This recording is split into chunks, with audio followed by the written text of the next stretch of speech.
while Soul to Soul streamed in through the car's CD player. They stayed on the 10. 10 became a holy number. They drove across Texas almost without stopping. But then they stopped in St. Antonio. Drove that city until they found the black people. Slept on a grocer's floor. Bags of rice, their pillows. Then they started back north.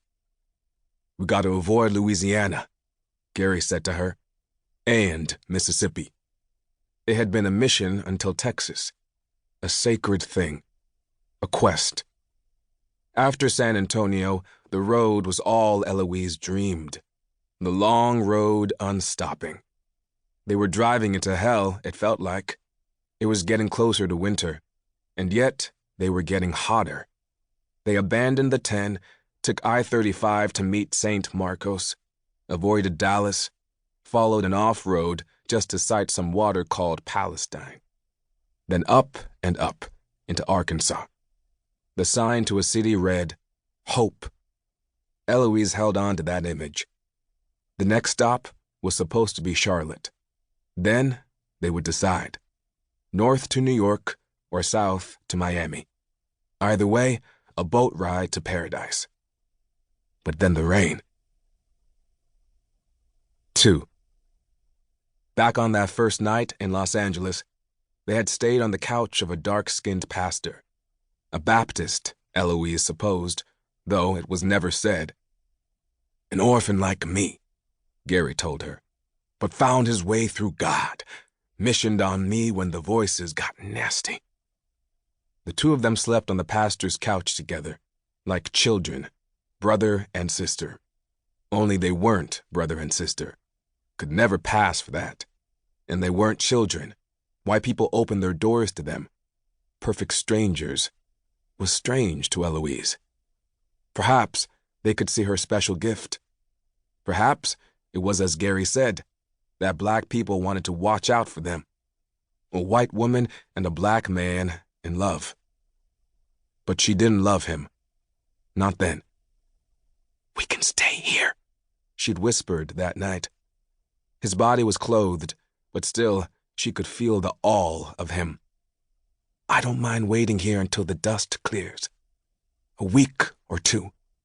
I can work, even. I can type, you know." Her father had bought her the instruction manuals and the word processor. "And then we can find my parents. Get back to the church." She'd looked at his eyes, sealed taut in the darkness. Was he hearing the voices now? He did that. Forced the light from his eyes when the voices became too bright.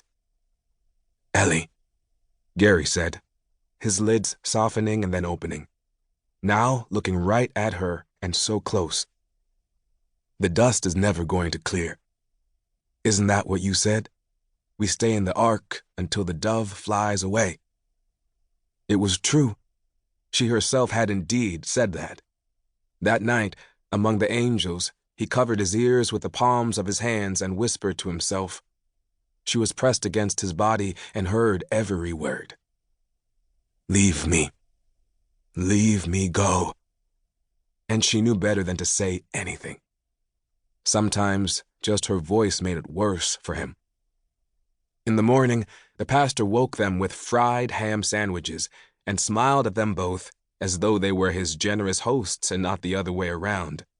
The radio was on. The pastor turned the sound up. And that's when they heard it. San Francisco had been spared. His infinite mercy. The deaths were in Oakland. Eloise's parents could still be in Oakland. 3. In San Francisco, Eloise had been a child. Her parents were in the church, but she hadn't been baptized as yet.